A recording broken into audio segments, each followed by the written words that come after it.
Nabi Shallallahu Alaihi Wasallam sangat mencintai Al-Quran. Maka kita sebagai umatnya ditanamkan oleh Nabi Shallallahu Alaihi Wasallam akan kecintaan kita kepada Al-Quran. Dan Nabi Shallallahu Alaihi Wasallam banyak dalam hadis-hadis yang sahih tentang keutamaan orang-orang yang membaca Al-Quran. Salah satunya adalah hadis Nabi Shallallahu Alaihi Wasallam, la hasada illa fisnataini. Tidak ada hasad kecuali dua orang. Salah satunya adalah orang yang membaca Al-Quran. Kita boleh ghibtah, bukan hasad di sini. Ya, termasuk juga man qara'a ayatan, man qara'a harfan min kitabillah falahul hasanatu wal hasanatu bi asyri amsalihha. La aqulu alif lam mim harfun, walakin alifun harfun wal lamun harfun wa mimun harfun. Siapa yang baca satu huruf dalam Al-Quran, maka dia dapat satu pahala yang dilipat gandakan menjadi 10 kali lipat pahala. Aku tidak katakan alif lam mim satu huruf, tapi alif satu huruf, lam satu huruf, mim satu huruf. Anda bisa bayangkan, jangan lagi surat yang panjang, juz amma saja kita baca, sudah berapa huruf yang ada dalam juz amma itu, dikalikan 10. Subhanallah. Makanya kenapa Al-Quran di surga itu akan menjadi penentu tingkatan kita.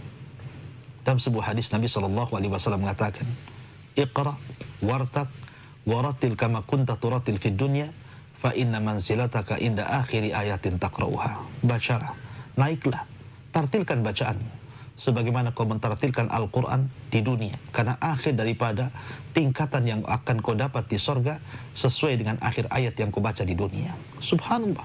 Hani'an liqari'il Quran. Berbahagialah Anda yang gemar membaca Quran, menghafal Al-Quran, punya perhatian dengan Al-Quran.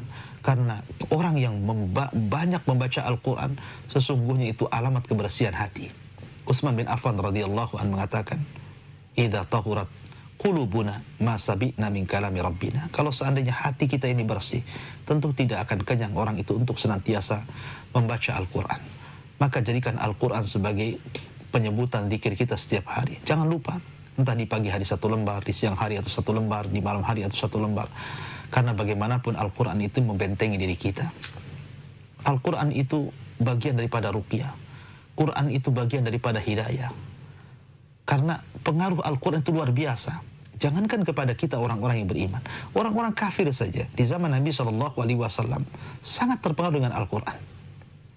Bahkan disebutkan orang sekelas Abu Jahal, orang sekelas Umayyah, Al-Walid dan yang lainnya, yang itu tokoh-tokoh jahatnya di zaman Quraisy.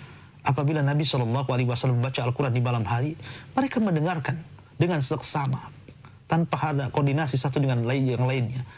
Ya. Dan dalam hati mereka membenarkan. Cuman karena kesombongan mereka, akhirnya mereka mendustakan. Ma'asyiral muslimin yang dimuliakan Allah Azza wa Jalla. Bahkan betapa banyak orang-orang yang non-muslim ketika mendengar Al-Quran akhirnya dapat hidayah, dapat petunjuk, padahal mereka tidak paham isinya, tidak paham tafsirnya, tapi hanya mendengar bacaan Al-Quran saja mereka bisa masuk Islam. Ya, karena Al-Quran itu hudan lil muttaqin. Dia bisa menjadikan petunjuk. Maka jadikan Al-Quran di petunjuk kita untuk membimbing kita, dunia kita dan akhirat kita.